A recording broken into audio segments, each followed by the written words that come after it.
asalaamaaleykum mbokk yi di leen nuyu bu baax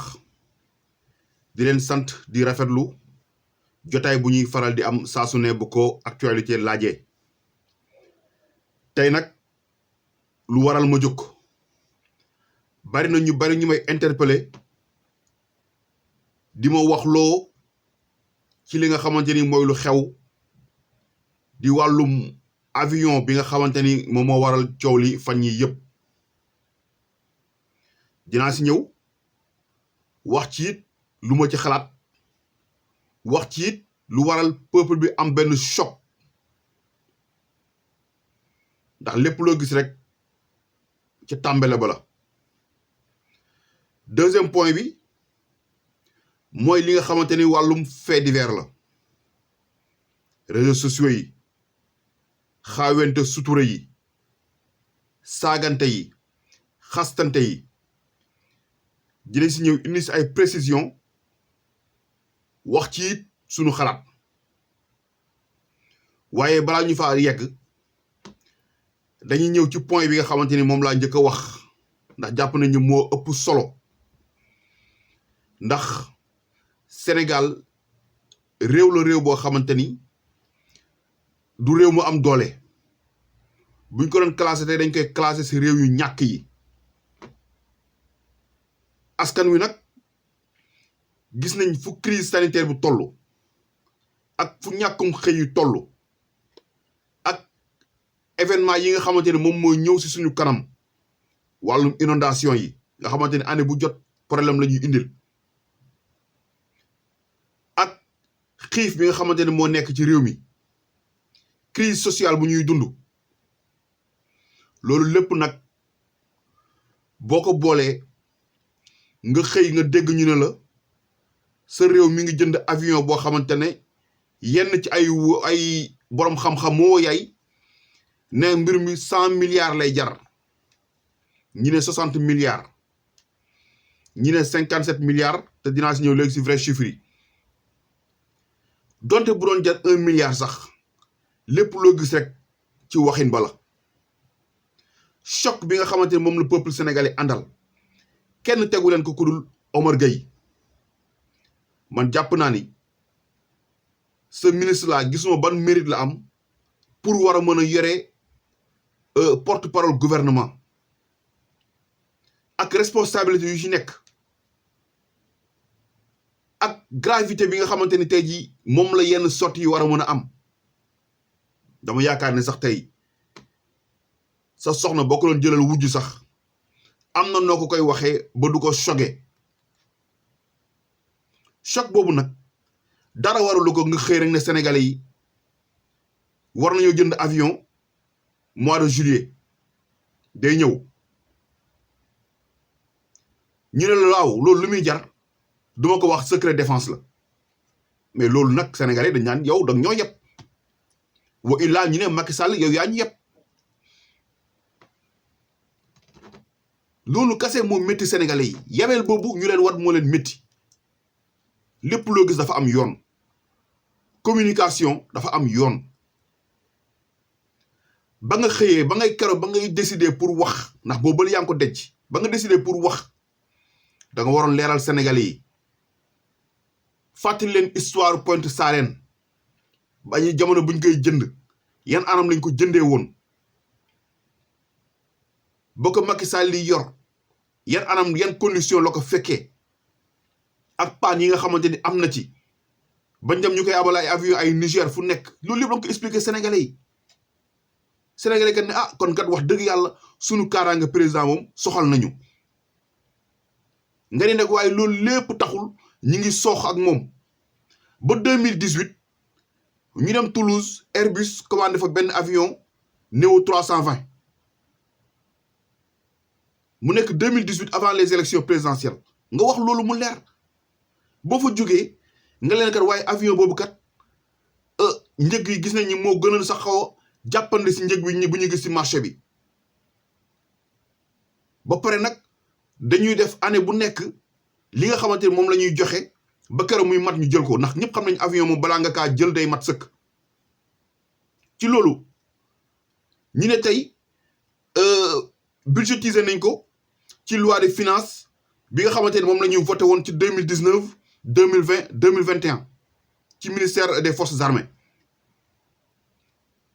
ngeen leeral loolu askan wi ñu xam ko parce que tamit ministre des finances mujj na ko def li nga xamante ni moom ngay mujjee nga njëkkee ko moo gën Abdoulaye Daouda Diallo leeral na ko Sénégal daanaka fay na lépp ba mois de juillet tey mi ngi joxe ci lu toll ci 4 milliards 400 millions moo ci des pour ñu war a mën a récupérer avion bi ndax loolu bu ko waxoon tey ndax Sénégalais yi 2019 fay nañ ko 2020 fay nañ ko ba 2021 mu des loolu mais nga wax ko Sénégalais yi comprendre mais nga xëy fu bu dëkk bi toll jafe-jafe yi ñu Sénégalais yi di dund nga xëy rek bàcc leen mbir moomu coow li nag bari na njëg li bari na lu ci wax waaye li nga xamante ne tey jii moom la ñu wax ñu jàpp ni mooy lu officiel mi ngi jar avion bi 57 milliards 447 millions 235 mille 356 francs CFA loolu lay jar bëri na ci borom xam-xam yu ne ay annonce ay 90 milliards 100 milliards pour man aussi ñooñu am nañ ci part de responsabilité ci dëkk bi parce que dafa am loo xamante ne boo ko maîtriser wu da nga ciy noppi wala nga laaj ñu xam wala nga jéem a xam l'information officielle man bañ ma ci interpellé fan yëpp moo naa ci waxee dama doon xaar ay kàddu yu officiel jug ma ci doog a war a mën a wax sama xalaat waaye lépp nag dara waralu ko lu dul Omar Gueye di c'est vraiment c'est un mauvais porte-parole nit la koo xamante ne wax dëgg yàlla xamul ni ñuy communiquer rawatina instant de crise yi nga xamante ne moom la réew mi nekk moom la adduna bi nekk dafa am nu ñu war a waxee ak askan wi wax dañ koy jàng wax dañ koy jàng pour man j'ai l'impression sax parfois jug pour yàq liggéeyu président pour man sax moo tax man je comprends rien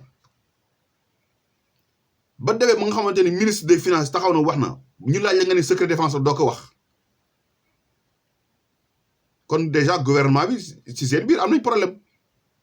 ndax kii bu waxee ñëw lii kay ñëw wax li weddi ko mooy lan cacophonie boobu ngeen bëgg a dundee 2012 ba 2021 il faut que ngeen xoolaat sàppe yi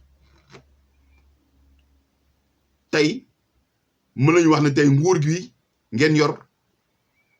bu doon bés la yéen a ngi ci timis maanaam julli geew ak safa 8 heures ci des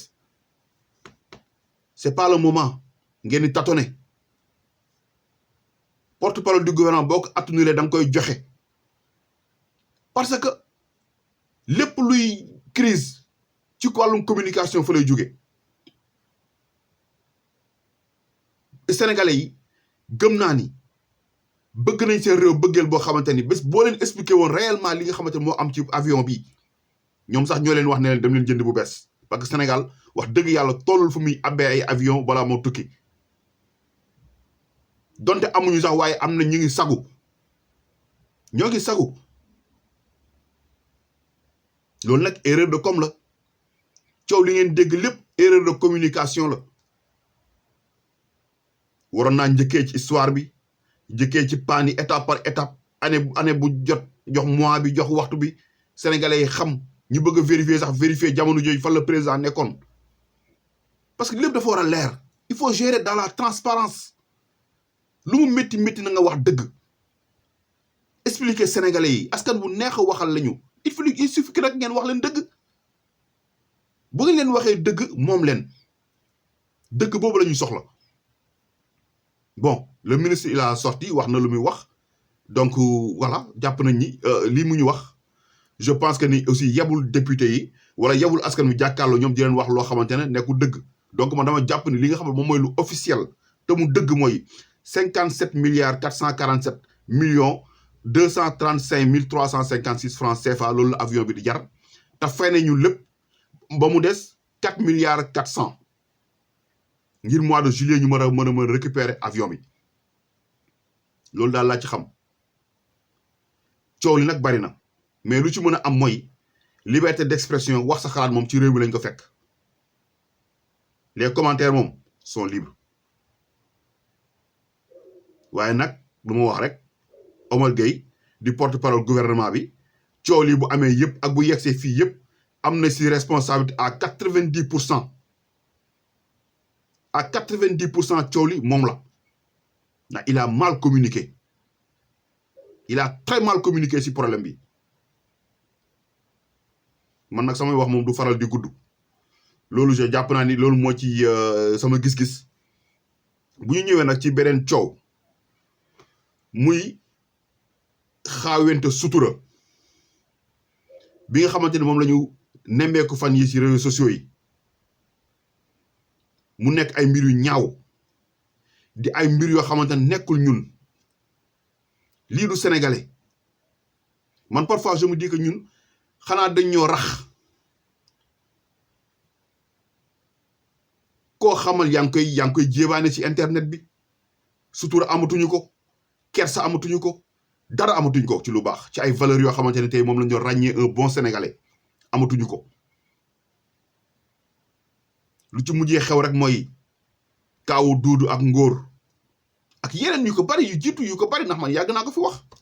mentionné woon naa fi coowal Seynabou Diatta ndeysaan xale bu amoon talent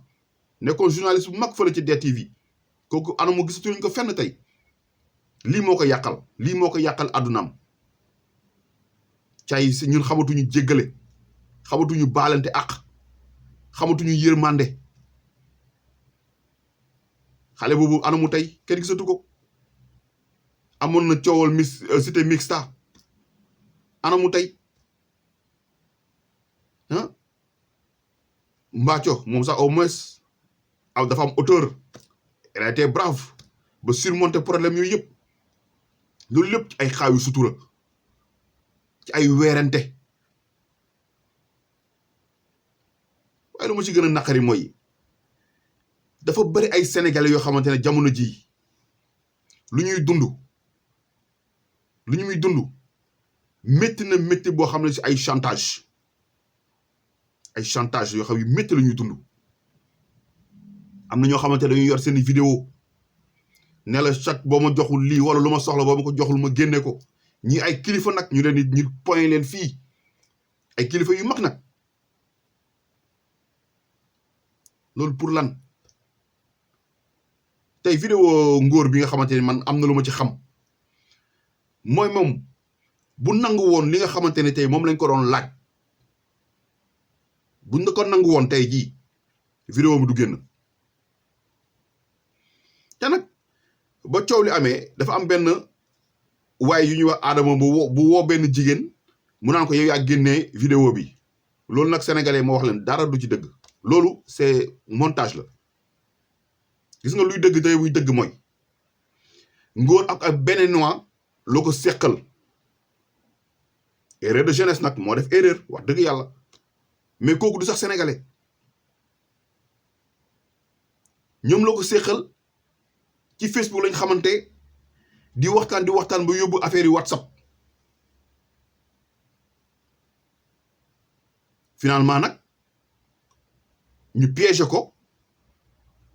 jël vidéo am di ko laaj xaalis kon ni ñu ko defee plus de centaines et des centaines de sénégalais yoo xam ñu ngi dund lu mel noonu ay kilifa nag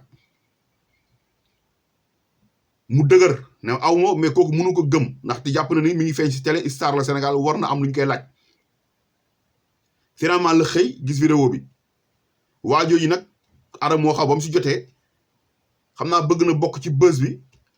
mu woo benn gel ne ko danga naan yow yaa moom yow yaa ngóor daf la dig iPhone ngóor fan lay jëlee iPhone 12 fan lay jëlee ay iPhone 12 ci maalu ay série Adja yi ngay joué nga xamante ni ay benn cachet 200 000 ak 100 000 ngay am parce que bu ngeen déggee fii boobu nu muy waxee sax nga xam ne kii lu muy wax tegu ko fenn daf ma dig iPhone 12 may ne ma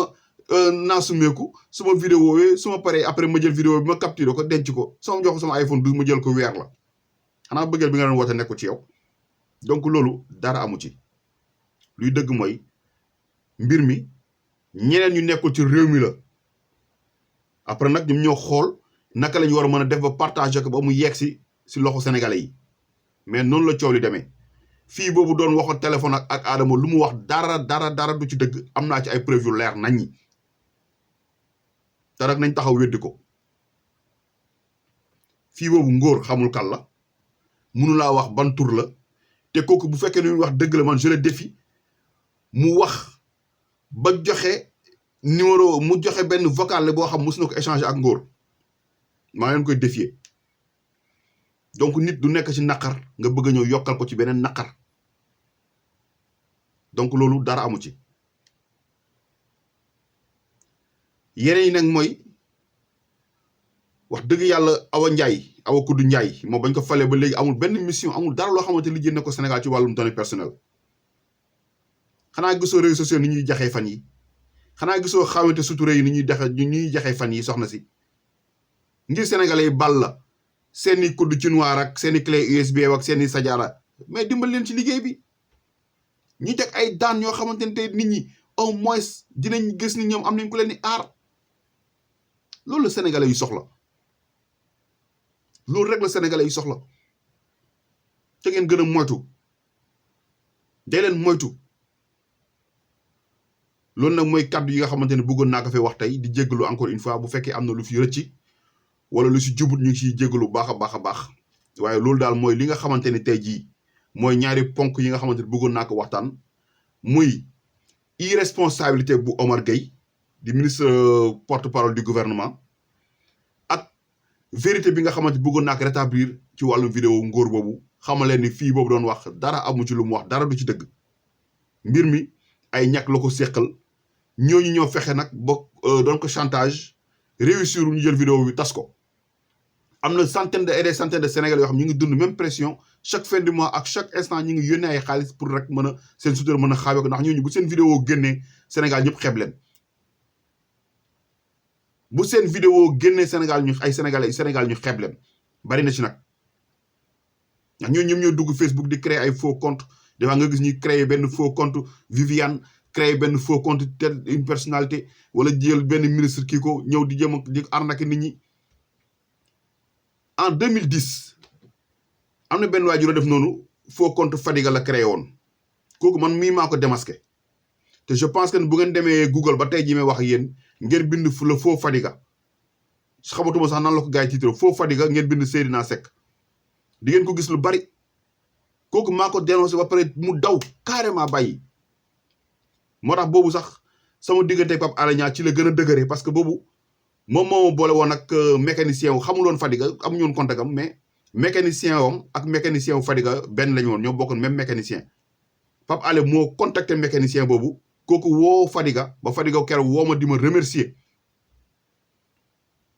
kooku ñu mu arnaque ci ay jigéen kenn xamul nu mu toll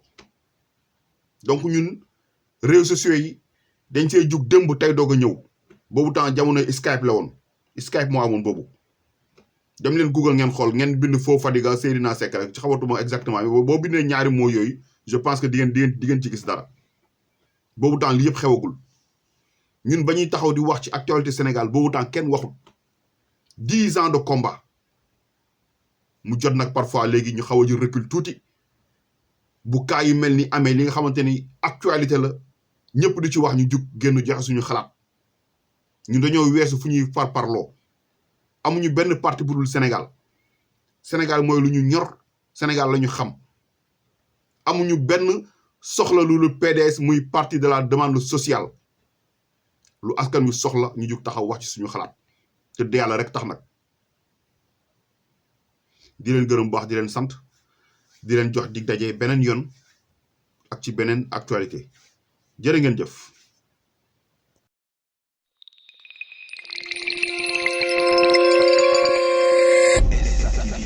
La chaîne qui vous rapproche de la réalité.